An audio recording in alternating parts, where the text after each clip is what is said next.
નમસ્કાર, GSTV news જોઈ રહ્યા છો આપ. હું છું માનસી. લોકસભા 2024 એક્ઝિટ પોલના જે આંકડા સામે આવ્યા છે, આખરે કેટલા એક્ઝિટ સાબિત થશે તેના ઉપર આપણે નજર કરવાની છે. એક્ઝિટ પોલના જે આંકડા આવ્યા છે, દર વખતે આપણે જોયું છે કે લોકસભા ચૂંટણી પૂરી થયા પછી જે સર્વે થતું હોય છે અને એક્ઝિટ પોલના જે આંકડા સામે આવ્યા છે તે કેટલા એક્ઝેક્ટ સાબિત થાય છે. ઇન્ડિયા ગઠબંધનને 150ની આસપાસ બેઠક મળવાનું અનુમાન અત્યારે કરવામાં આવ્યું છે. જે કાલે એક્ઝિટ પોલના આંકડા સામે આવ્યા તેની ઉપરથી આ વાતો સ્પષ્ટ છે. એનડીએ સપાટું બોલાવશે. ગુજરાતની અંદર પણ 26 મળે તેવી વાતો છે, પરંતુ પરિણામના દિવસે સ્પષ્ટ થશે. છત્તીસગઢ, ઉત્તરાખંડની તમામ બેઠકો ભાજપને મળશે તેવી સ્પષ્ટતા જોવા મળી છે એક્ઝિટ પોલમાં. એક્ઝિટ પોલ પ્રમાણે યુપીમાં ફરી એક વખત વડાપ્રધાન મોદી અને યોગીનો જાદુ ચાલશે. એક્ઝિટ પોલની અંદર બિહારમાં એનડીએને નુકસાનનું અનુમાન છે, એટલે કે 10 જેટલી બેઠકો છે તે ઘટી શકે છે, પરંતુ ઓવરઓલ અહીંયા પણ બીજેપી લોકસભા ચૂંટણી પૂરી થઈ 5 એક્ઝિટ પોલમાં એનડીએને પ્રચંડ બહુમતી મળતી જોવા મળી રહી છે અને ઇન્ડિયા ગઠબંધનને 150ની આસપાસ બેઠક મળવાનું અનુમાન છે. હવે મહત્વની વાત એ છે કે ઇન્ડિયા ગઠબંધનને 150ની આસપાસ જો બેઠક મળે છે, એક તરફ ઇન્ડિયા ગઠબંધનના જેટલા પણ નેતાઓ છે તે લોકો સ્પષ્ટ છે, એ પણ કહી રહ્યા છે કે જે 272નો મેજિકલ ફિગર છે તેને અમે ક્રોસ કરીશું અને અમે જીતીશું, કારણ કે પરિણામ અમારા તરફી આવશે. એક્ઝિટ પોલ કહી રહ્યા છે કે 150થી વધુ મળશે, પરંતુ એ મેજિકલ ફિગરને એ લોકો ક્રોસ નહીં કરી શકે. હવે જોવાનું રહેશે, કારણ કે બસ 2 દિવસનો સમય બાકી છે. 4 જૂનના રોજ પરિણામ છે. સૌથી ઝડપી અને સૌથી સચોટ પરિણામ આપ જીએસટીવી ઉપર જોઈ શકો છો.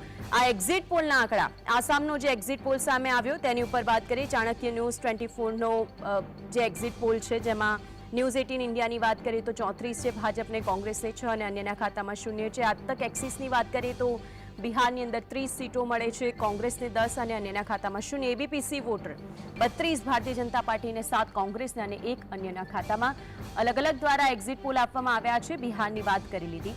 બિહારની અંદર અસ્પષ્ટ એક્ઝિટ પોલ સામે આવ્યો છે. ચાણક્ય ન્યૂઝ 24નો 36 બેઠકો ભારતીય જનતા પાર્ટીને. છત્તીસગઢની વાત કરીએ, 11 બેઠકો બીજેપીને, કોંગ્રેસને 1 પણ નહીં. ચાણક્ય ન્યૂઝ 24નો છે.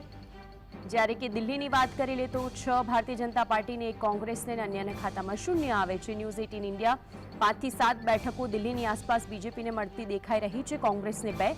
આજ તક એક્સિસની વાત કરીએ તો 5 બીજેપી, કોંગ્રેસ 2, અન્યના ખાતામાં 0. જ્યારે કે ABP C વોટરમાં Bharatiya Janata party પાસે 5 જાય છે, 2 કોંગ્રેસને અને અન્યને 0. આ બધું જ દિલ્હીની વાત કરી લીધી. ક્યાં કોને કેટલી બેઠકો મળવાનું અનુમાન છે.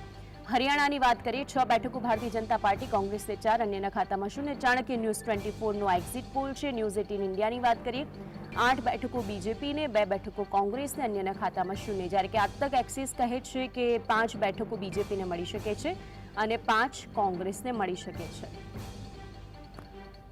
2019નું પરિણામ ગુજરાતની અંદર ભારતીય જનતા પાર્ટી 26 બેઠક જીતી, કોંગ્રેસને 0 મળ્યું, એટલે કે 26 બેઠકો ગુજરાતમાં ભારતીય જનતા પાર્ટીને મળી હતી. 2019નું આ પરિણામ હતું. 2024માં શું આવે છે, કારણ કે આ વખતે ખેલ બગડ્યો હતો.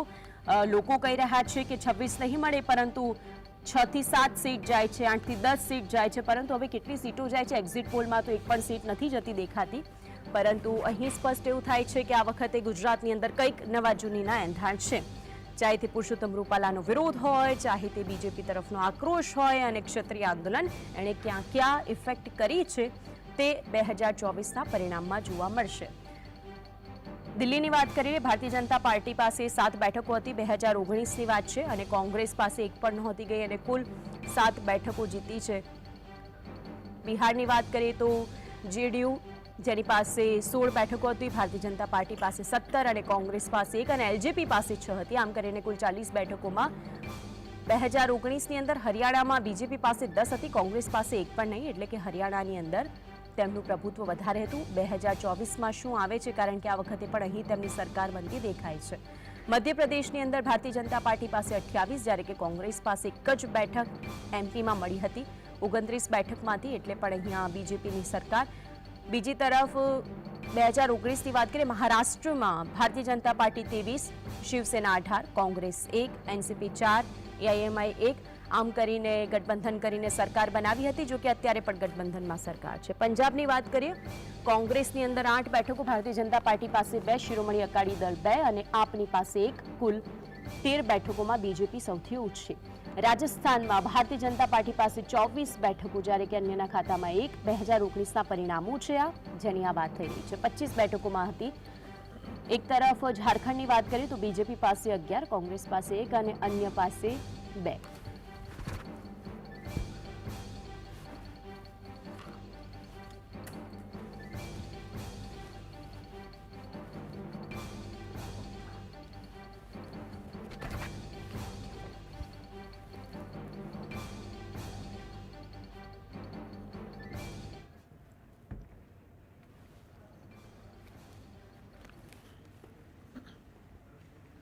તો આખરે જે રીતે એક્ઝિટ પોલના આંકડા સામે આવ્યા 2019ના પરિણામની વાત કરી, 2024ના પરિણામ પર થોડી ઘણી સામ્યતા છે, પરંતુ અનેક જગ્યાએ બીજેપી વધારે મજબૂત 2019 કરતા જોવા મળી છે. આજ અંગે ચર્ચા કરવા માટે આપણી સાથે જીએસટીવી સ્ટુડિયોમાં ઉપસ્થિત છે સિનિયર પત્રકાર અને રાજકીય વિશ્લેષક નરેન્દ્રસિંહ જાદવ, સિનિયર પત્રકાર અને રાજકીય વિશ્લેષક દિલીપ પટેલ આપણી સાથે જોડાયા છે, સુધીર રાવલ આપણી સાથે જોડાયા છે અને જીતુ પટેલ, બંને સિનિયર પત્રકાર અને રાજકીય વિશ્લેષક છે. આપ તમામનું સ્વાગત છે જીએસટીવીની અંદર.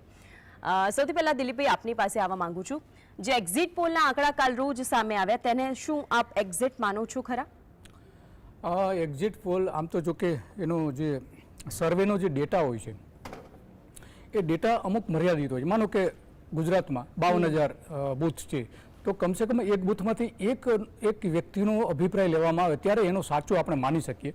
અત્યારે તો આ એક અંદાજિત હોય છે અને અંદાજ અત્યાર સુધી આપણે જોયું છે. ગયા 2019ની વાત કરીએ તો 2019માં એક ટાઈમ્સ નાવનો કંઈક થોડોક નજીક હતો, બાકી બધા જ સર્વે ખોટા પડ્યા હતા, વધારે બેઠકો બતાવતા હતા અને આવી હતી 300ની આસપાસ. તો આપણે આ એક્ઝિટ પોલ છે એને ખરેખર સાચા માની શકાય નહીં, માત્ર એક અંદાજ માની શકાય. અને અંદાજ કેટલા? એનો જે સર્વેનો જે ફિગર હોય છે, જે સર્વે કરવામાં આવતો હોય છે, લોકોને મતદારોને મથકમાંથી મત આપીને બહાર નીકળતા મતદારો લોકોને પૂછીને જે અભિપ્રાય મેળવવામાં આવે છે એનું બહુ નજીવી સંખ્યા હોય છે. એના ડેટા તો આ લોકો મોટાભાગે જાહેર નથી કરતા, કેટલા ડેટાના આધારે એમણે સર્વે કરેલો છે. તો આ જે મને લાગે છે કે આ સર્વે જે થાય છે ખરેખર એક્ઝિટ પોલનું એ લોકોના જે મન છે એ મનને ફેરવી નાખે છે. માનો કે અમુક વિસ્તાર એવો છે કે જ્યાં એક પાર્ટીની વિરુદ્ધ મતદાન થયું છે, પરંતુ એક્ઝિટ પોલ એવું બતાવતું હોય છે કે ત્યાં એ પાર્ટી જીતી રહી છે. તો લોકોને એવું થાય છે કે ભાઈ મેં તો આ પાર્ટીને મત આપેલો હતો, તો એ પાર્ટી કઈ રીતે બીજી પાર્ટી કઈ રીતે આવી? તો આ એક મોટી મૂંઝવણ મતદારોના મનમાં હોય છે. ખરેખર તો ચૂંટણી પંચે એક્ઝિટ પોલ ઉપર મનાઈ કરી દેવી જોઈએ, કારણ કે એનો જોઈએ છે કે મોટાભાગના સાચા નથી પડતા અને સાચા પડવા કરતાં પણ લોકોની જે માનસિક અસર કરે છે એ અસર બહુ ખરાબ હોય છે. લોકો છેલ્લે માની બેસે છે કે ના આ જ પાર્ટી આવી શકે છે. તો આ પ્રકારનું જે પ્રભુત્વ ઊભું કરવામાં આવે છે એ ખરેખર ખોટું છે. અને જ્યારે લોકો ઈવીએમ ઉપર શંકા કરતા હોય છે ત્યારે તો આ એક્ઝિટ પોલ ન જોવા જોઈએ. હું પોતે પણ સ્પષ્ટપણે માનું છું કે બેલેટથી મતદાન થવું જોઈએ અને જે એક્ઝિટ પોલ બતાવવામાં આવે છે એ તો બિલકુલ ન થવા જોઈએ. જી એટલે ટૂંકમાં દિલીપભાઈ જે હાઈપ ક્રિએટ થાય છે, હાઈપ વખતે એવું જેટલા પણ મતદારો મત આપવા નહીં કે એમને એવું થાય કે સારું થયું ને હું મત આપવા નથી ગયું, મેં તો આપ્યો કે ના આપ્યો, પરંતુ સરકાર તો તેની જ બનવાની છે કે જે અત્યારે એક્ઝિટ પોલની અંદર આંકડા સામે આવ્યા છે. એટલે એ કદાચ એ મૂંઝવણ દૂર થવી જરૂરી છે. ખૂબ સારી રીતે આપે એ વાતનો ઉલ્લેખ કર્યો. નરેન્દ્રસિંહ આપની પાસે આવું છું. મતદાન ઘટ્યું ત્યારે 6માંથી 4 વખત સરકાર બદલાઈ ગઈ. શું આ વખતે ભારતીય જનતા પાર્ટીને નુકસાન પહોંચશે ખરું? કારણ કે આંકડા તો સ્પષ્ટપણે તેમના જ ખાતામાં જોવા મળી રહ્યા છે. માનજી, મતદાન ઘટ્યું છે, પરંતુ જે રીતે એક્ઝિટ પોલમાં જે આંકડાઓ સામે આવ્યા છે તેમાં તો ભાજપ અને એનડીએને બેઠકો વધતી જોવા મળી રહી છે. એટલે કે વિરોધાભાસ ચોક્કસ છે. જે દિલીપભાઈએ વાત કરી કે જે સર્વે પર પ્રતિબંધ મુકાવવો જોઈએ એક્ઝિટ પોલ ઉપર, યાદ કરાવો કે 1998માં આ મુદ્દો સુપ્રીમ સુધી પહોંચ્યો હતો અને કેટલીક એજન્સીઓએ જે આ મામલે ચૂંટણી પંચ સામે પણ જે વાંધો ઉઠાવ્યો હતો, કારણ કે ચૂંટણી પંચે એ વખતે થોડાક સમય માટે આ એક્ઝિટ પોલ ઉપર પ્રતિબંધ મૂક્યો હતો. એટલા માટે જસ્ટ આ ઉલ્લેખ કરી દઉં કે પછી ત્યારબાદ પાછો સુપ્રીમ કોર્ટે અને જે સ્ટે હતો તે હટાવી લઈને પાછું એક્ઝિટ પોલની પ્રથા આપણે ત્યાં ચૂંટણી વખતે ચાલુ થઈ ગઈ.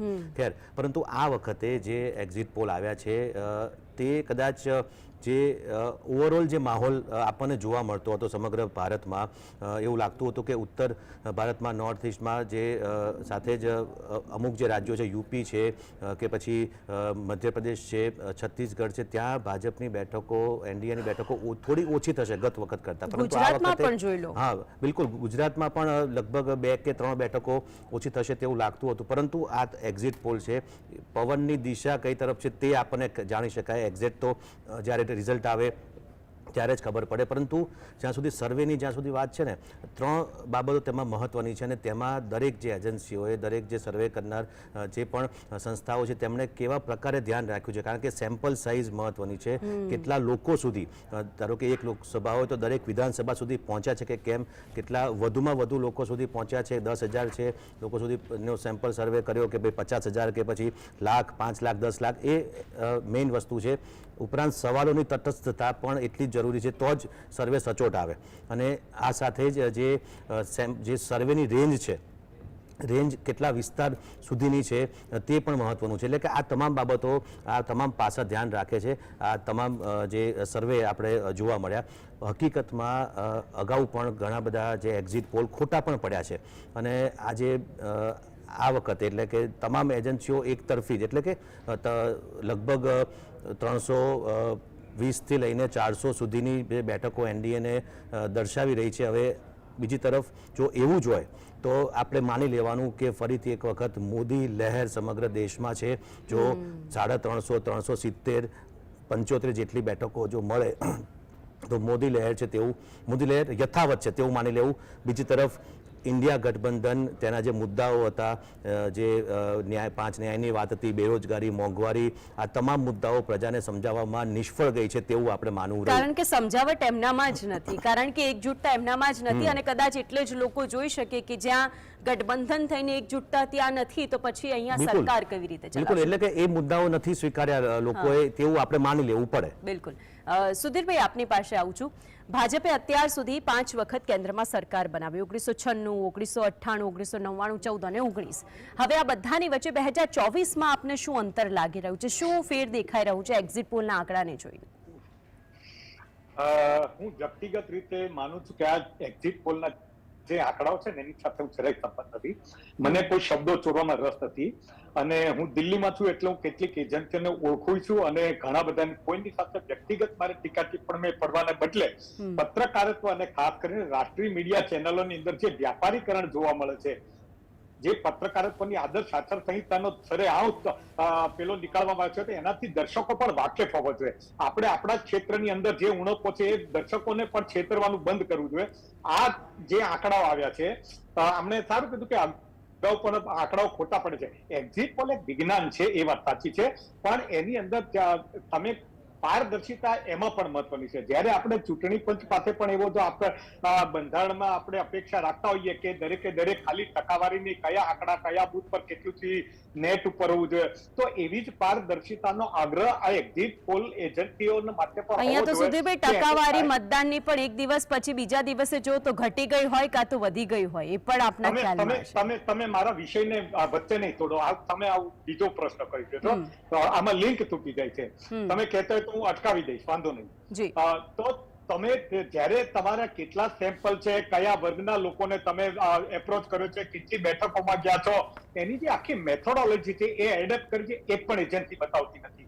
બીજું જે બતાવે છે એની અંદર પણ કેટલું જે બધું પોલમ પોલ ચાલે છે એ મારા તમારા જેવા મીડિયાના લોકોને વધારે ખબર છે, એટલે દર્શકોને છેતરવાનું બંધ કરવું જોઈએ. આ આંકડાઓ અમસ્તા પણ સાચા નથી પડવાના અને જો પડે તો આમાં ગાલમેલ છે એ સાબિત થાય. એ ત્યાં સુધી એટલા માટે કે જે હમણાં કીધું મિત્ર કે ભાઈ દાખલા તરીકે જો આ પરિણામમાં પણ આ રિફ્લેક્ટ થાય તો આપણે એવું માનવું પડે કે મોદી લહેર છે. મોદી લહેર 110% આ દેશમાં નથી. આપણે બધા લોકો ડેરા મૂંગા નથી. 140 કરોડની લોકોની અંદર લોકો જાણે છે કે આ વખતે કોઈ પણ લહેર નથી. અને બીજું, ચૂંટણી પંચ જરાય મુક્ત અને ન્યાયી ચૂંટણી કરવામાં આ વખત પારદર્શક નથી. એટલે જો સાચીને પણ 4 જૂને આવા આંકડા આવે તો સમજી લેવું પડે કે મુક્ત અને ન્યાયી ચૂંટણી નથી થઈ. અને જો તમારે જનાદેશનું અર્થઘટન કરવું હોય, જનાદેશનું અર્થઘટન જો કરવાનું હોય અને આ જ આંકડા આવે તો એનો મતલબ એવો થાય કે શું કે આપણા દેશના કોઈ પણ વડાપ્રધાન હોય આવી રીતની ભાષા વાપરે ફરવા, એ આપણા ભારતીય સંસ્કૃતિની પ્રજાને મંજૂર છે? શું દાખલા તરીકે મોંઘવારી અને બેરોજગારી કોઈ નથી એવું આપણે માની લેવાનું? શું આપણે એવું બધું માની લેવાનું કે મંદિર મસ્જિદની નામે અથવા હિન્દુ મુસલમાનના પોલરાઇઝેશનની રાજનીતિ તરફ જ આપણો દેશ આગળ વધી રહ્યો છે? આવું પરિસ્થિતિ જ નથી. આપણી ભારતીય સંસ્કૃતિ, સ્વામી વિવેકાનંદે કીધું કે અમે દરેક ધર્મને માનીએ, સાચા માનીએ છીએ. એટલે આ બધી રાજકારણની અંદરનો જે ધર્મની વાત ચાલે છે અને ચૂંટણીની સભાઓમાં જે જોવા મળે છે અને વાસ્તવિકતા, એટલે હું એ કહેવા માંગુ છું કે વાસ્તવિકતા અને ચૂંટણી પંચના આંકડાઓ આ એક્ઝિટ પોલ તો બિલકુલ ખારીજ કરું છું. આને કરતા જુદાઈ આવે તો પણ ખારીજ કરું છું. કારણ કે એ એક્ઝિટ પોલનું જે પોલમ પોલ છે એ મને ઘણી ખબર છે અને હું કોઈ પણ ટીકા ટિપ્પણ કરવા માંગતો ઓકે નથી. સુધીરભાઈ, એક પેટર્ન છે કે જેના ઉપરથી આ વખતે હવે તમામ સિનિયર પત્રકારો આપણી સાથે, જે રાજકીય વિશ્લેષકો, આ બધા જ અમારી જોડે છો, એટલે દરેકને મારે એક પ્રશ્ન પૂછવો છે. ખાસ કરીને આપણે ગુજરાતની વાત કરીએ. ગુજરાતની અંદર આપના મતે શું લાગે છે, કેટલી સીટો આવશે, કેવો આંકડો જોવા મળશે, કોના ફાળે કેટલી સીટો જશે? પહેલા ગુજરાત ઉપર આપણે દરેકનું ઓપિનિયન લઈ લઈએ. આપના મતે શું છે? આપ શું માનો છો? મને પૂછો છો ને? જી, આપને મને એવું લાગે છે કે 3 થી 4 બેઠકો 78% 7 થી 8 સીટો ઉપર આ વખત ખરેખર ખૂબ સારી ટક્કર છે અને કોંગ્રેસે પ્રમાણમાં ઉમેદવારો સારા ઉતાર્યા છે. ભારતીય જનતા પક્ષથી લોકો પ્રજા પ્રેમથી હોય એવું જરા પણ વાતાવરણ નથી.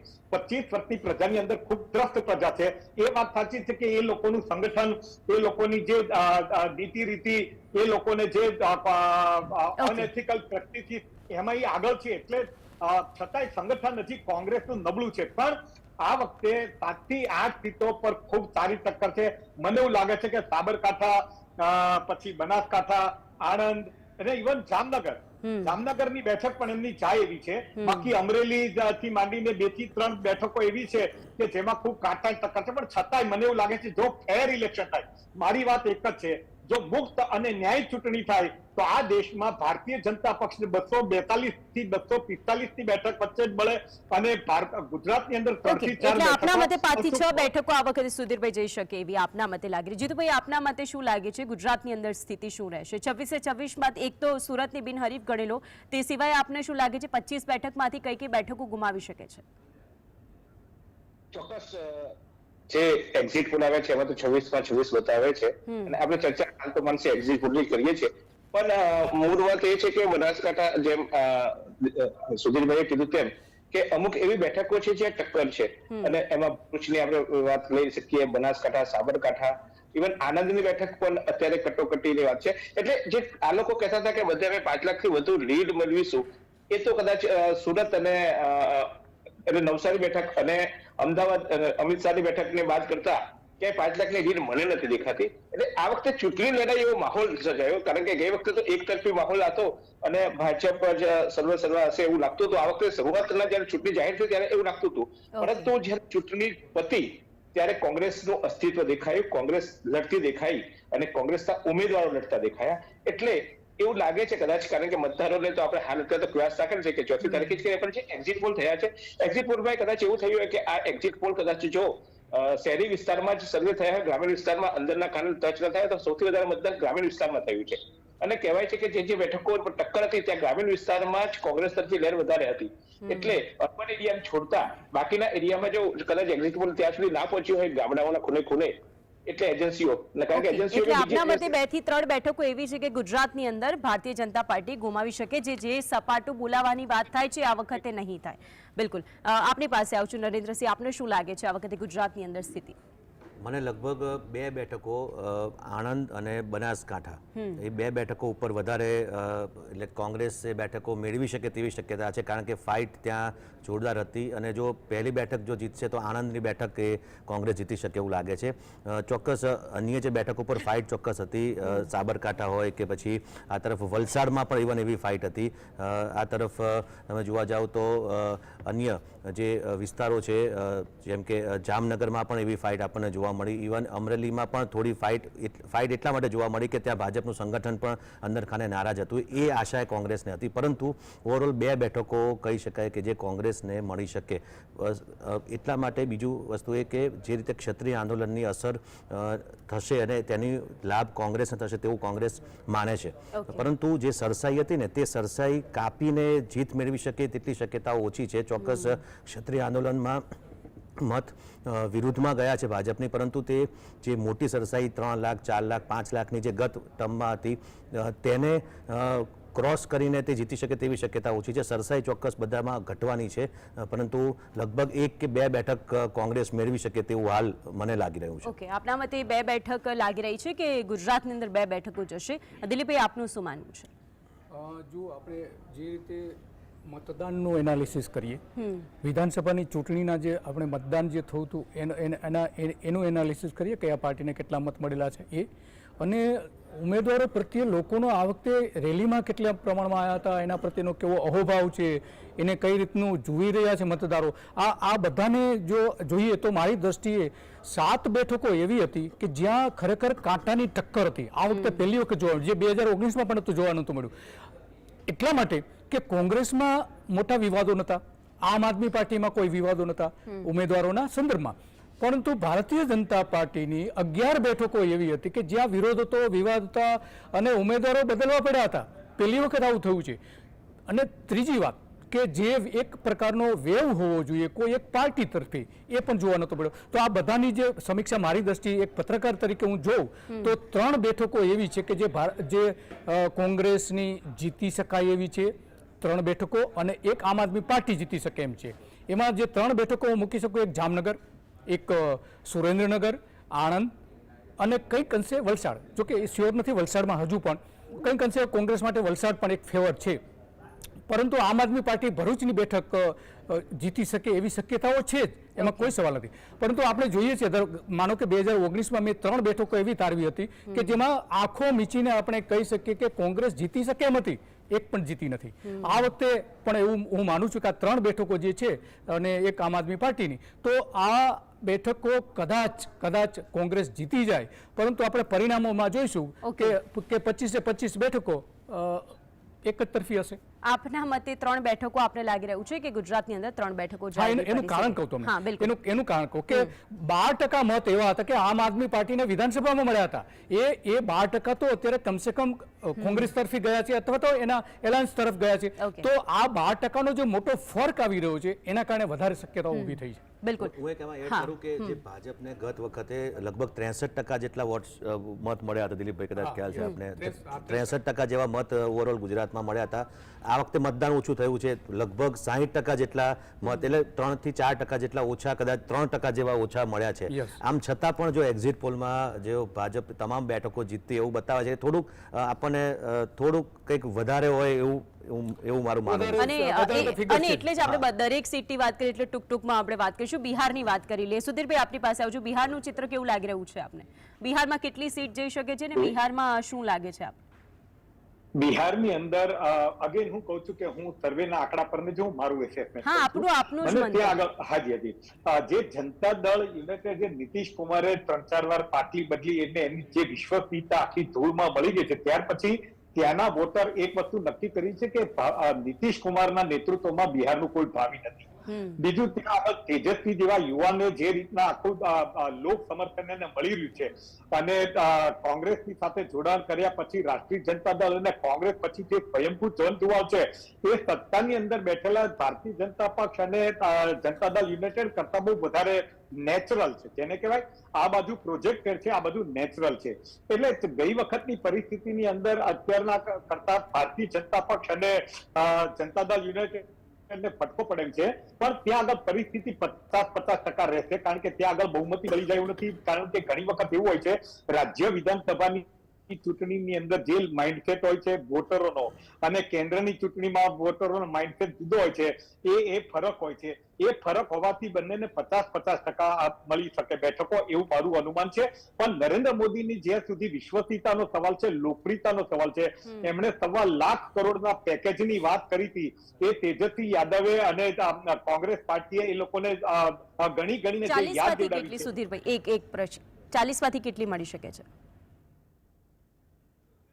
મેં તમને કીધું 50-50% સીટની બંને પક્ષ. વિધાનસભામાં જે અલગ ચિત્ર દેખાય છે આ વખતે લોકસભામાં કંઈક બિહારના મતદારોનો મિજાજ અલગ જોવા મળે. બિલકુલ, આપ જોડાયેલા રહેશો તમામ અમારી સાથે. તો જે રીતે સિનિયર પત્રકારો, રાજકીય વિશ્લેષકો પોતાનું મત જણાવી રહ્યા છે કે આ વખતે જે અલગ જગ્યાએથી બેઠકો છે, જે એક્ઝિટ પોલના આંકડા શું કહી રહ્યા છે, પરંતુ તેમના ખુદના મતે શું આંકડા આવી શકે છે, કઈ બેઠકો ગુમાવી શકે છે, એ આપના સમક્ષ મૂકી રહ્યા છે. હાલ રોકાઈશું એક વિરામ માટે. આપ જોતા રહો GSTV.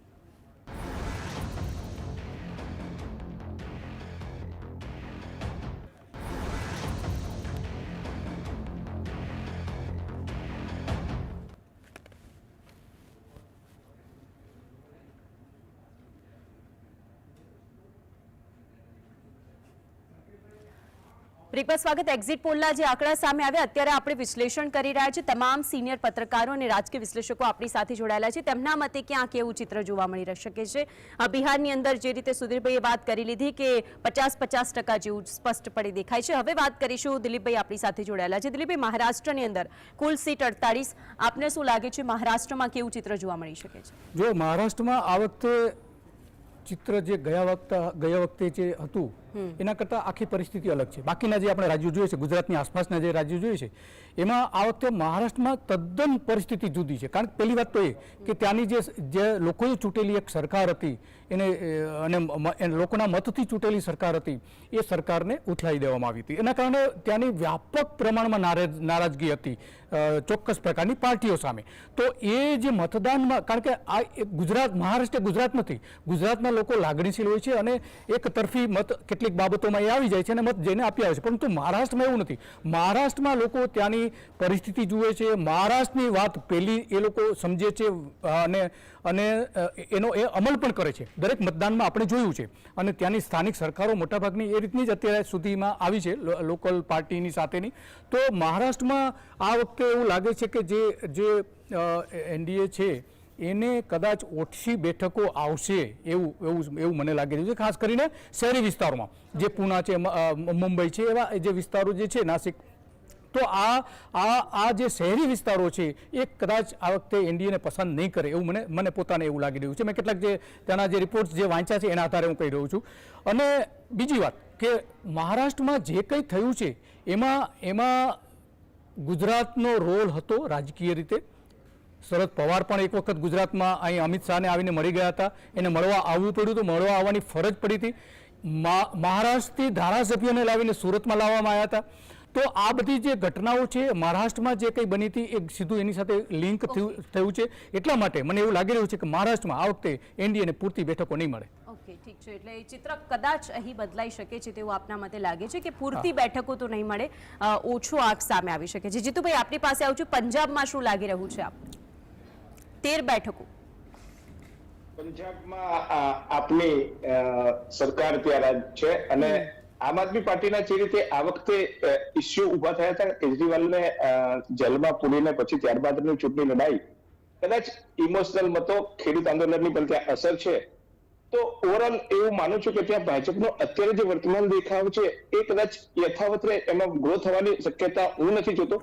હા, એક્ઝિટ પોલમાં થોડુંક હજુ આમ પ્લસ માઇનસ બનાવે છે, પણ હું માનું છું કે ત્યાં ચોક્કસ ભાજપને થોડીક મુશ્કેલીઓ પંજાબમાં દેખાઈ રહી છે। અનેક એવા મુદ્દાઓ હતા કે જે મુદ્દાઓને લઈને પંજાબમાં કદાચ સારો માહોલ બનાવવાની કોશિશ થઈ શકતી, પણ આમ આદમી પાર્ટીની ત્યાંની સરકાર, સ્થાનિક સરકાર અને સાથે સાથે જે ખેડૂત આંદોલનના મુદ્દાઓ હરિયાણા અને પંજાબને જે અસર કરતા હતા અને છેવટે સુધી એ બંધ થાય, આંદોલન સમાપન થાય, પાછું ખેડૂત નેતાઓ જ એને જે ઉગ્રતાથી સાથે વાત કરતા હતા, એ જોતા એવું લાગે છે કે આ પંજાબમાં ભાજપને થોડીક તકલીફ પડવાની છે।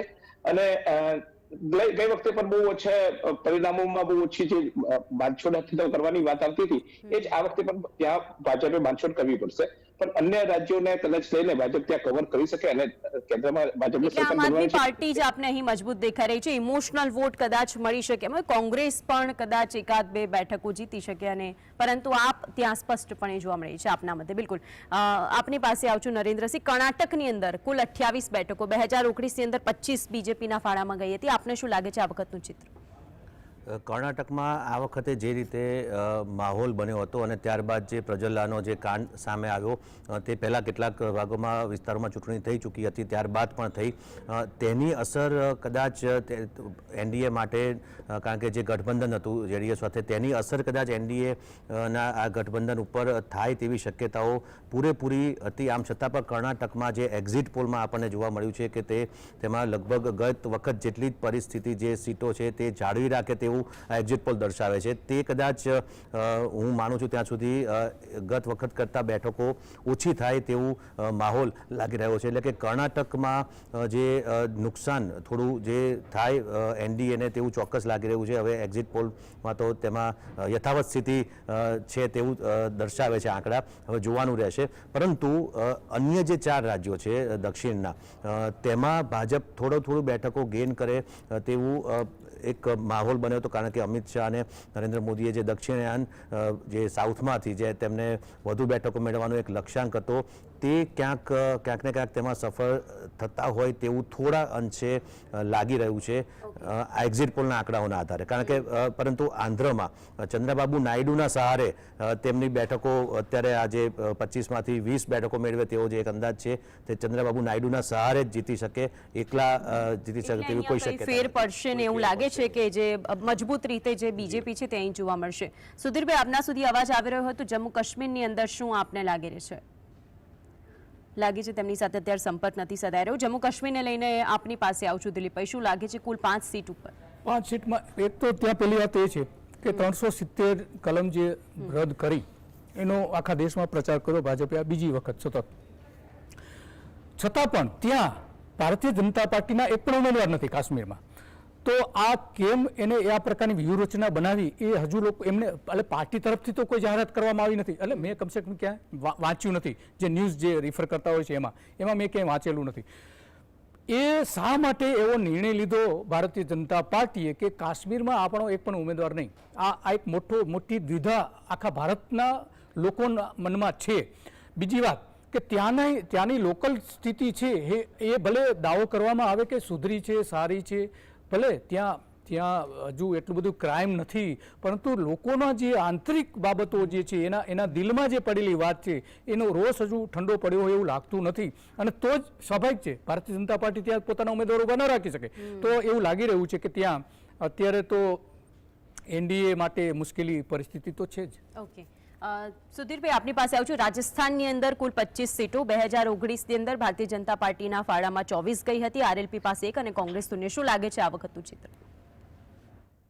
રાજસ્થાનની અંદર તો જેમ અગેન એક્ઝિટ પોલમાં આંકડામાં આવ્યું છે કે ખતરો છે, પણ હું એને નથી વળગી દેતો. પણ રાજસ્થાનની અંદર પરિસ્થિતિ 100% આ વખતે તકલીફ વાળી રહેશે ભારતીય જનતા પક્ષને, કારણ કે એમણે જે રીતના મુખ્યપ્રધાન પણ અચાનક બનાવ્યા, જેમાં સંગઠનને કોઈને વિશ્વાસમાં ન લીધો, વસુંધરા રાજેનું જે રીતનું કદ રાજકીય રીતે અને એક માસ લીડર તરીકે આજે પણ એનું રિસ્પેક્ટ એટલું જ છે. અને છેલ્લે 5 વર્ષ કરતા પણ વધારે વખત એને સાઇડલાઇન હાઈકમાન્ડ દ્વારા કરવામાં આવવા છતાં રાજસ્થાનની અંદર હજી એનું જે વજૂદ છે એવું બીજા કોઈ નેતાનું છે નહીં. 5 વર્ષ અત્યારના બીજી સરકાર પણ ગઈ છતાંય તે વસુંધરા રાજે નું કદ છે અને એને સાઇડલાઇન રાખી છે. એની અસર પડશે સંગઠનની અંદર. ભારતીય જનતા પક્ષને હરાવશે એવું આમાં દેખાશે. 5 થી 7 બેઠકો એની ચોક્કસ જ આની અંદર જતી રહેશે, કારણ કે આ વખતે એને 25 બેઠકો નહીં મળે. 5 થી 7 બેઠકો કોંગ્રેસ લઈ જશે. બીજો મારે મુદ્દો વધારે કહેવો છે, દર્શકો માટે બહુ જરૂરી છે, 1 જ મિનિટ લઈ તમારે, કે આપણે આ જે એક્ઝિટ પોલ ખોટા હોય એવું જે મેં અગાઉ કીધું, તો એની પાછળ લોકોને પ્રશ્ન થાય કે તો પણ તો શા માટે હોય, તો એનો ઓબ્જેક્ટિવ શું હોતું શું?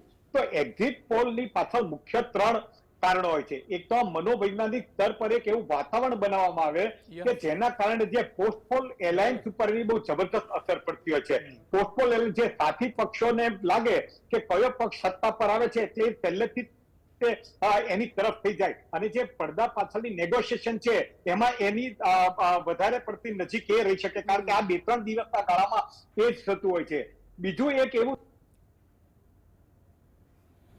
સંપર્ક કપાઈ ગયો છે તેમની સાથે. બિલકુલ જી, તોડજોડની નીતિ હોય અને બિલકુલ, અને એ જ આપણે કરવાનો પ્રયાસ હોય છે. બિલકુલ.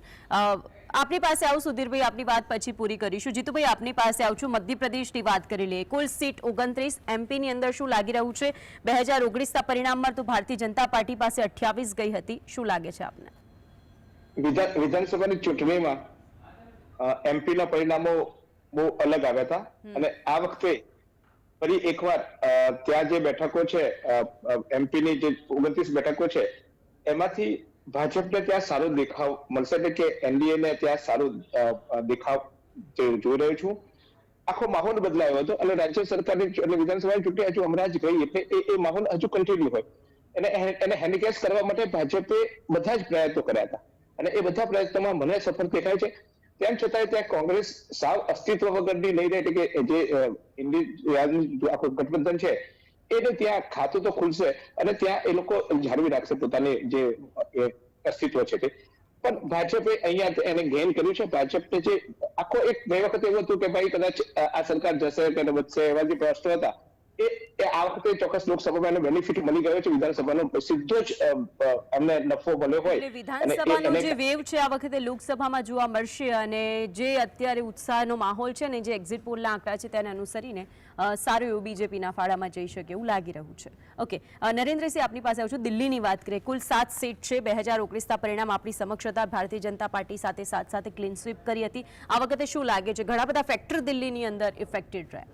બિલકુલ, દિલ્હીમાં ઘણા બધા ફેક્ટર દિલ્હીમાં આ વખતે આમ સાદી ભાષામાં કહીએ તો અડધ એટલે કે 50-50 બેઠકો થાય, એટલે કે ભાજપ પાસેથી સાથે જીતી હતી તેમાંથી લગભગ 3 બેઠકો રહે એવું માહોલ બન્યો હતો. પરંતુ એક્ઝિટ પોલ તો અલગ આંકડા કહી રહ્યા છે. તમામ બેઠકો ફરીથી દિલ્હીમાં લગભગ મોટાભાગના એક્ઝિટ પોલમાં ભાજપ એનડીએ લઈ શકે તેવી શક્યતાઓ જોવાઈ રહી છે. પરંતુ કેજરીવાલનું જ્યાં સુધી ફેક્ટર છે, કેજરીવાલ જેલમાંથી બહાર આવ્યા અને ત્યારબાદ દિલ્હીમાં થોડી અસર એટલે કે ભાજપની અગેન્સ્ટમાં થોડી અસર આપણને જોવા મળી હતી, જે માહોલ જેમાં દેખાયો હતો. પરંતુ એક્ઝિટ પોલમાં તેવો કંઈ સામે આવ્યું નથી તેવા આંકડા આપણને દર્શાવી રહ્યા છે. પરંતુ દિલ્હીમાં 50-50 જેવી પરિસ્થિતિ 4-3 કે 3-4 એ રીતે થઈ શકે તેવું મને લાગી રહ્યું છે. પરંતુ મહત્વની વાત એ કે હમણાં સુધીરભાઈએ પણ વાત કરી કે આજે એક્ઝિટ પોલ જે પહેલાં જે રીતે આપવામાં આવે છે આનાથી તમે જોશો કે આવતીકાલે શેર માર્કેટ ખુલશે એટલે ઉછાળા સાથે ખુલવાનું છે, કારણ કે ફરીથી એનડીએ સરકાર બની રહી છે તેવો માહોલ બની ગયો છે. તેમણે બહુ સાચી વાત કરી કે તોડજોડ માટેની પણ જે સમય મર્યાદા જે ટાઈમ છે તે અત્યારથી મળી રહે, એક પ્રેશર બનાવવાનો ચોક્કસ પ્રયાસ હોય છે. અને મધ્યપ્રદેશની આપણે વાત કરી, વિધાનસભામાં લગભગ એક્ઝિટ પોલ ખોટા પડ્યા હતા. દિલીપભાઈ, કદાચ હું સાચો હોઉં ત્યાં સુધી મધ્યપ્રદેશમાં વિધાનસભા વખતે એક્ઝિટ પોલ ખોટા પડ્યા હતા. એટલે કે એક્ઝિટ પોલના આધારે માત્ર એક માનસિક દબાણ, એક પ્રેશર ઊભું કરવાનો પ્રયાસ હોય તેવું જ છે. બિલકુલ, ખૂબ સાચી વાત કરી. Exit poll is not exit poll, Yes. It's everything is illusion. એને આપણે ભ્રમણામાં અને જે લોકોને રાજકીય પક્ષોને તોડજોડની નીતિ કરવી એમના માટે એક સમય આપી દીધો છે કે આપને જે અહીંયા આપી દીધા છે આંકડા આપ જોઈ શકો છો. આપની પાસે આવું છું. દિલીપભાઈ, ઉત્તરાખંડની વાત કરીએ. ઉત્તરાખંડની અંદર કુલ સીટ 5 છે. આ વખતે શું લાગી રહ્યું છે? એક તરફ કોંગ્રેસ પાસે એવું કોઈ ચહેરો નથી, એક તરફ વડાપ્રધાન મોદીની કેદારનાથની યાત્રાઓ, ત્યાં ઘણી બધી યોજનાઓ, ચારધામ ઓલ વેધર રોડ હોય કે પછી ઋષિકેશ કર્ણપ્રયાગ રેલવે લાઇનની વાત હોય, એ બધી ઇશ્યુ ઇફેક્ટ કરી જશે આ વખતે? ના, બિલકુલ નહીં. મને લાગે છે કે ત્યાં જેટલી પણ બેઠકો છે એ એનડીએ લઈ જશે આ વખતે ઉત્તરાખંડમાં, કારણ કે એના તરફી વાતાવરણ પણ છે. ઉત્તરાખંડમાં બીજી વાત શું છે કે ત્યાં વિકાસના કામો એટલા બધા થયા છે કે સ્થાનિક લોકો એને આવકારી રહ્યા છે. જોકે જે નાના ગામડાઓ છે, ખાસ કરીને પર્વતીય વિસ્તારોમાંથી, ત્યાંથી મોટા પ્રમાણમાં માઇગ્રેશન થયું છે અને હજારો ગામડાઓ ખાલી થયા છે. એની સામે કોઈ પેલું નથી. પરંતુ આ વખતે એવું લાગી રહ્યું છે કે ત્યાં એનડીએ તમામ બેઠકો લઈ જશે. જીતુભાઈ, હરિયાણા માટે શું લાગી રહ્યું છે? હરિયાણાની અંદર 10 સીટોમાંથી આ વખતે કેટલી ભારતીય જનતા પાર્ટીને મળી શકે એમ છે? ચોક્કસ 4 થી 6 બેઠકો મળે એવી શક્યતા અત્યારે એક્ઝિટ પોલમાં આપણને બતાવવામાં આવી છે. પણ હરિયાણા પણ મેં કીધું તેમ કે પંજાબ અને હરિયાણા આ બંને એપી સેન્ટરો હતા ખેડૂત આંદોલનના. અને જ્યારથી વિધાનસભાની ચૂંટણીની શરૂઆત થઈ અન્ય રાજ્યોમાં, ત્યારે પણ આ અસર અન્ય વિસ્તારો એટલે ખાસ ઉત્તર પ્રદેશ આમાં થશે એવી શક્યતા જોવાતી હતી. લોકસભાની આ જ પેટર્ન જે પંજાબ માટે વાત કરી, એક સેમ પેટર્ન અહીંયા હરિયાણાની પણ દેખાય છે. અને એટલે 4 થી 6 સીટ પૂરતું એનડીએને કદાચ આમાં મળશે અને બાકીની બેઠકો ત્યાં ચોક્કસ કોંગ્રેસ અને અન્યના ફાળે જવાની શક્યતા હું જોઈ રહ્યો છું. અનેક મુદ્દાઓ એવા હતા હરિયાણાના પણ કે જેને લઈને, કારણ કે સ્થાનિક રાજકારણ, ભ્રષ્ટાચારના આક્ષેપો અને અન્ય બીજી બાબતો પણ મુદ્દાઓ એવા ચાલતા હતા. તેમ છતાં હરિયાણામાં કદાચ કોંગ્રેસ અને અન્ય જે એના સાથી પક્ષો છે એ, કારણ કે ત્યાં સ્થાનિક જે પક્ષો છે એનું વર્ચસ્વ પણ બહુ છે, એટલે ભાજપને ત્યાં થોડીક અત્યારે તકલીફ પડશે, એનડીએને તકલીફ પડવાની છે. પણ 4 થી 6 બેઠકો હું જોઉં છું. ઓકે, હિમાચલ પ્રદેશ માટે સુધીરભાઈ શું લાગી રહ્યું છે? 4 બેઠકો. હિમાચલ પ્રદેશમાં તો ઘણું બધું થઈ ગયું, એમાં ધારાસભ્યોનો વળવો હોય કે પછી મુખ્યમંત્રી સુખવિંદરસિંહ સુક્ખુની વાત હોય, શું લાગે છે આપને? સુધીરભાઈ.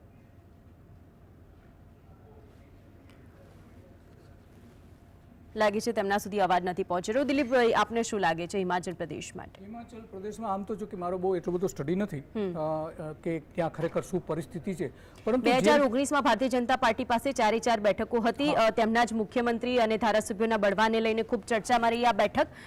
એટલે આપને શું લાગે છે ગત વર્ષનું પરિણામ 4 આ વખતે ક્લીન સ્વીપ સાથે આવી જશે? જો કાશ્મીરને બાદ કરતા હિમાલયના જે રાજ્યો છે, 4 રાજ્યો કાશ્મીરને બાદ કરતા, તો એમાં એકંદરે ભારતીય જનતા પાર્ટીનું સારું પ્રભુત્વ દેખાયું છે, મને દેખાયું છે. જે રીતે ન્યૂઝપેપર્સના મેં એને સ્ટડી કર્યું છે એના આધારે હું કર્યું છે, જે સમાચારો મેં જોયા છે એના આધારે હું કર્યું છું. મારો કોઈ એક્સપિરિયન્સ નથી એમાં, પરંતુ જે પર્વતીય પ્રદેશો ખાસ કરીને હિમાલયના જે છે ત્યાં ભાજપ આ વખતે દેખાવ સારો કરી શકે છે એવું મને લાગે છે. એટલે હિમાચલમાં કદાચ એનો પ્રભાવ હોઈ શકે છે એવું મને લાગે છે. બિલકુલ. સુધીરભાઈ જોડાઈ ગયા છે. સુધીરભાઈ, પશ્ચિમ બંગાળ માટે શું લાગે છે? 42 સીટો પર 2019ની અંદર ટીએમસી ને 22, બીજેપીને 18, કોંગ્રેસને 2. આ વખતે શું આ પરિણામો બદલાઈ શકે એમ છે?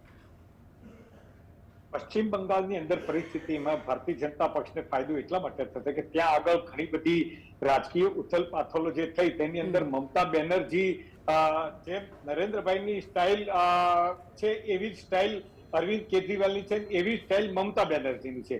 એના કારણે લોકોનો વિરોધ પણ ત્યાં આગળ છે. ત્યાં સંદેશ ખલીના જે ઘટનાઓ બની એમાં તો ભારતીય જનતા પક્ષની ષડયંત્ર ને એ બધા એક્સપોઝ થયા, એટલે એ સહાનુભૂતિ ભારતીય જનતા પક્ષની વિરુદ્ધ ગઈ. પણ આમ છતાંય મમતા બેનર્જીની કમ્પેરિઝનની અંદર ભારતીય જનતા પક્ષનું સંગઠન એને આ વખતે ખૂબ સારું કામ કર્યું છે. મને એવું લાગે છે કે પશ્ચિમ બંગાળની અંદર ભારતીય જનતા પક્ષનો હાથ ઊંચો રહેશે, એને વધારે બેઠકો મળશે. ઓકે. નરેન્દ્રસિંહ, તમિલનાડુ માટે આપને શું લાગે છે? કુલ 39 બેઠકો છે તમિલનાડુમાં. 2019માં ડીએમકે પાસે 23 હતી, કોંગ્રેસ પાસે 8 હતી. આ વખતે શું લાગે છે આપને તમિલનાડુમાં? તમિલનાડુમાં આ વખતે આપણે એક્ઝિટ પોલ પ્રમાણે પહેલાં જો વાત કરું તો લગભગ 4 થી 5 જેટલી બેઠકો એનડીએને જાય તેવી શક્યતા છે. બીજી તરફ જે ઇન્ડિયા ગઠબંધન છે તેને 13 જેટલી બેઠકો જાય તેવી શક્યતાઓ છે 39 બેઠકમાંથી, અને લગભગ અપક્ષને એકાદ બેઠક જાય. પરંતુ ઓવરઓલ જોવા જઈએ ને તો તમિલનાડુમાં ઇન્ડિયા ગઠબંધન 34 બેઠકો જેટલી ઇન્ડિયા ગઠબંધનને 33 કે 34 બેઠકો જાય તેવી શક્યતા છે. એટલે કે ઓવરઓલ જોવા જઈએ તો તમિલનાડુમાં સૌથી વધુ આશા એનડીએને હતી કે ત્યાંથી વધુમાં વધુ બેઠકો ગેઇન કરવી. પરંતુ જે રીતે ઇન્ડિયા ગઠબંધનનું તમિલનાડુ એક એવું સ્ટેટ છે કે ત્યાં પહેલેથી એક પાયો મજબૂત છે અને તે પાયાને કદાચ હલાવી શકવાની ક્ષમતા કદાચ પનો ટૂંકો પડ્યો હોય તેવું ત્યાંની લોકલ પાર્ટીઓ ઉપરાંત બી ત્યાંની જે પ્રજાની માનસિકતા છે તે પણ હજુ જે ભાજપની જે વિચારધારાને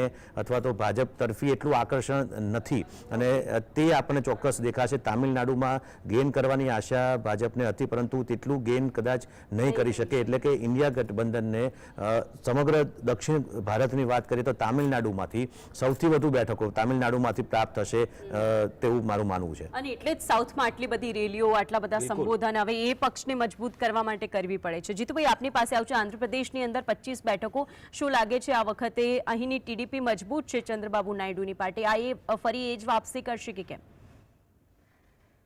હા, ચોક્કસ. આંધ્રપ્રદેશમાં દક્ષિણ ભારતમાં જો એનડીએ માટેનું એક સારું જો રાજ્ય હોય ને તો આંધ્રપ્રદેશને હું જોઉં છું કે આંધ્રપ્રદેશમાં કદાચ એનડીએને થોડોક લાભ થઈ શકે.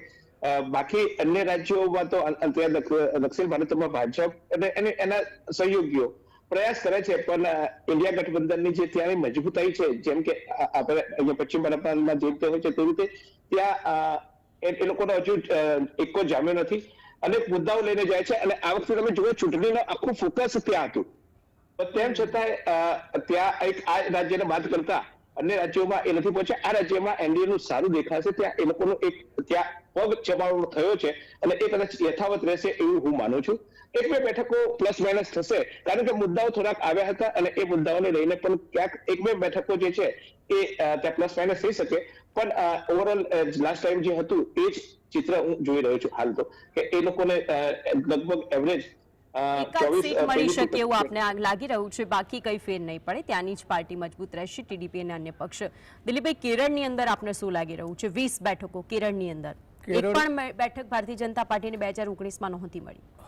કેરળમાં જે નરેન્દ્રસિંહે જે વાત કરી કે મોટાભાગે દક્ષિણ ભારતમાં છે, એ કંઈક અંશે આ વખતે એનડીએ દેખાવ કરશે આગળની કમ્પેરિઝનમાં, કંઈક સારો દેખાવ કરશે એવું લાગી રહ્યું પગ છે. જમાવાની વાત, જેમ હા, પશ્ચિમ પગ. બંગાળમાં 1 હા. સીટ, પછી 2 સીટ, પછી 12 સીટ આવી રીતે કરી, એવી જ રીતે. હા, 15 થી 20% સુધારો કરશે દક્ષિણ ભારતમાં એવું લાગી રહ્યું છે. Okay. તો એનો પ્રભાવ કદાચ આમાં આવશે.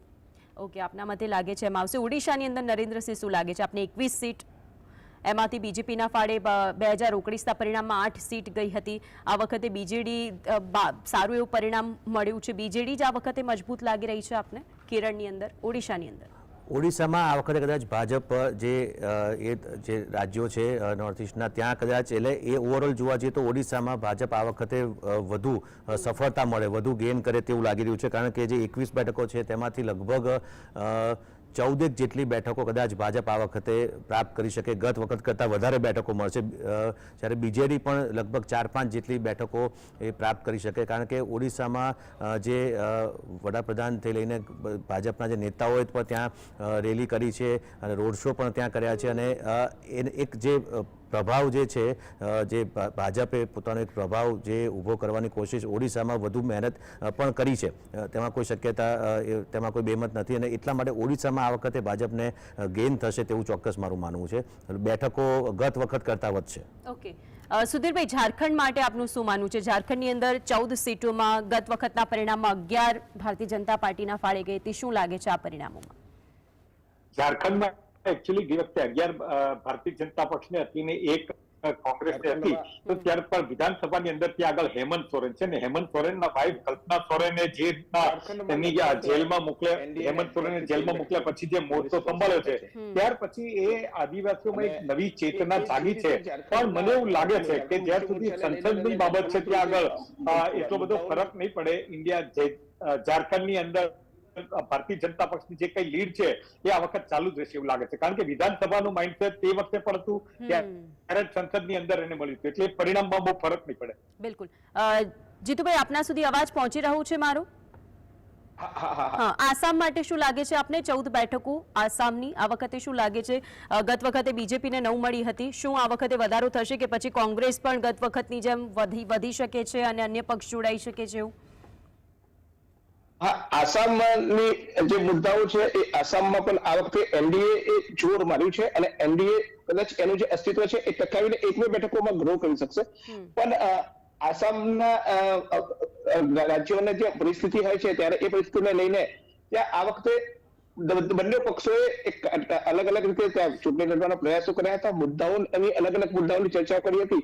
પણ તેમ છતાંય એનડીએને ત્યાં જે યથાવત સ્થિતિ છે એ જાળવી રાખવાના મારી દ્રષ્ટિએ વિચારું છું અને મારી દ્રષ્ટિએ પણ લાગે પણ છે. કારણ કે મારા 2-3 આસામી મિત્રો હતા, તેમણે પણ મેં કીધું ત્યારે એક મોદી લહેર ત્યાં આસામમાં અત્યારે દેખાઈ રહી છે અને એનો પણ એમને ફાયદો એ ચોક્કસ લેશે. કારણ કે ધીમે ધીમે એ રાજ્યમાં હવે મોદી લહેરને ઘૂસવાનો પ્રયાસ થઈ રહ્યો છે, એટલે એ ચોક્કસ એનો પણ ફાયદો આસામમાં મળી રહેશે. દિલીપભાઈ, મણિપુર માટે આવું છું. મણિપુરની અંદર 2 સીટ, આપને ખબર છે કે હિંસા કેટલા સમયથી ચાલતી હતી. શું લાગે છે મણિપુરમાં ચિત્ર બદલાશે? ગત વખતે તો 1 સીટ મળી હતી બીજેપીને. આ પૂર્વોત્તરના જે 6 રાજ્યો છે એમાં એક આસામને બાદ કરતા મને બહુ નથી લાગતું બીજા રાજ્યોમાં ભાજપને વધારે બેઠકો મળે ગયા વખતે હતી એની કમ્પેરિઝનમાં. કારણ કે ત્યાં બહુ નારાજગી છે. આ કેન્દ્ર સરકાર માટે બહુ નારાજગી છે. નરેન્દ્ર મોદી અને એની સરકારે જે ત્યાં કામ કર્યા છે એનાથી આખા ભારતમાં સૌથી વધારે જો નારાજગી હોય તે પૂર્વોત્તરના રાજ્યોમાં છે, આસામને બાદ કરતા. આસામમાં હજુ કંઈક અંશે ભાજપ દેખાવ સારો કરી શકે છે, પરંતુ બાકીના રાજ્યોમાં છે, લદ્દાખ જો, લદ્દાખમાં પણ બિલકુલ મને નથી લાગતું કે આ વખતે ત્યાં મળી શકે. તો પૂર્વોત્તરના જે રાજ્યો છે એમાં બહુ કંઈ મણિપુર છે, મણિપુરમાં તો કેટલી અરાજકતા આખા ભારતમાં, અને છતાં વડાપ્રધાને એના માટે સંવેદના વ્યક્ત નથી કરી, ત્યાં ગયા નથી મુલાકાતે. આટલું બધું મળીને આપણું એક ભારતનું એક અંગ છે, ત્યાં જો આજની પરિસ્થિતિ હોય તો સ્વાભાવિક છે લોકોનો રોષ હોય. એટલે બહુ કંઈ નથી દેખાતું કે ત્યાં એનડીએ કંઈ ગેઇન કરી શકે. ઓકે, ત્રિપુરા માટે નરેન્દ્રસિંહ શું લાગે છે 2 સીટ ઉપર? ગત વખતે બંને બીજેપી જીત્યું. બિલકુલ, જે રીતે દિલીપભાઈ વાત કરી, પૂર્વોત્તરે એ તરફ જે માહોલ જે છે એટલે એની અસર ચોક્કસ જોવા મળશે. એટલે કે ગત વખત કદાચ એ જ પરિસ્થિતિ જાળવી રાખે ત્રિપુરામાં તેવું લાગી રહ્યું છે. કોઈ ફાયદો નુકસાન નહીં, ગત વખત જેટલી પરિસ્થિતિ કદાચ નુકસાન થાય પરંતુ ફાયદો થવાની શક્યતા ત્રિપુરામાં લાગતી નથી. ઓકે, સુધીરભાઈ, અરુણાચલ પ્રદેશની આ બેઠક અંતિમ વાત કરી લે કે 2 સીટ છે, બીજેપી ગત વખતે બંને જીત્યો હતો. શું આ વખતે પણ બંને જીતી શકશે? એટલે આ તમે સેમ પૂર્વોત્તરના રાજ્યોની જ વાત કરો છો, જે આગળના આપણા જે પેનલિસ્ટો કીધું એ પ્રમાણે છે. પૂર્વોત્તરના રાજ્યોની અંદર મોટા ભાગે ભારતીય જનતા પક્ષ અને ખાસ કરીને વડાપ્રધાન નરેન્દ્ર મોદી બિલકુલ એટલે કે દરેક સિનિયર પત્રકાર જેટલા પણ હતા અને જે રાજકીય વિશ્લેષકો તેમના મતે તેમણે જણાવ્યું કે એક્ઝિટ પોલમાં જે આંકડાઓ બતાવી રહ્યા છે પરંતુ એમનું ખુદનું એનાલિસિસ તેઓ કહી રહ્યા છે કે આ એનાલિસિસની સાથે સાથે કેટલી જગ્યાએ બેઠકો જાય છે, કેટલી જગ્યાએ એવી બેઠકો છે કે જે ખરેખર એનડીએ ત્યાં ખૂબ મજબૂતાઈ સાથે ઊભું છે અને તે જ જીતશે. એટલે કે 2019ના પરિણામમાં કેટલીક જગ્યાએ એના એ જ પરિણામ આવશે જ્યારે કે કેટલીક જગ્યાએ બદલાઈ શકે છે. બિલકુલ આપ તમામ અમારી સાથે જોડાતે બદલ આપ તમામનો હા જી એક જ વાત બિલકુલ બિલકુલ આપણે અહીંયા જે ચર્ચા કરી આપણે 5 પત્રકારો ભેગા થઈને હા એ જે એક્ઝિટ પોલ છે એનાથી તદ્દન વિપરીત આવી છે. દક્ષિણ ભારતને બાદ કરતા દક્ષિણ ભારતમાં મોટાભાગે આપણે સહમત છીએ કે કદાચ પરિવર્તન થશે. તો આ એક્ઝિટ પોલ કઈ રીતે સાચા હોઈ શકે? જે ભારતના 5 ભાગ છે એમાંથી 4 ભાગમાં તો નબળું છે એનડીએ, તો કઈ રીતે આપણે માની શકીએ કે એનડીએ એક્ઝિટ પોલ સાચા છે? બિલકુલ અને એટલે જ આપણે જીએસટીવીએ ચર્ચા આપની સાથે એટલે જ કરી કે આપના મતે શું લાગે છે કે ખરેખર એક્ઝિટ પોલના આંકડા સાચા છે કે કેમ, પરંતુ આપણે ચર્ચા કરી તેમાં આપે જે કહ્યું એ પ્રમાણે નીચે બ્રેકિંગ પણ માર્યા કે આપના મતે તો આ બેઠકો જાય છે એમ લાગે છે. હવે તો 4 જૂને પરિણામ સામે આવશે કે જનતાએ શું મૂડ અને મિજાજ બતાવ્યું છે. બિલકુલ આપ તમામ અમારી સાથે જોવાથી બદલ આપ તમામનો આભાર. તો આ સાથે વિશેષમાં હાલ બસ આટલું જ. આપ જોતા રહો જીએસટીવી. નમસ્કાર.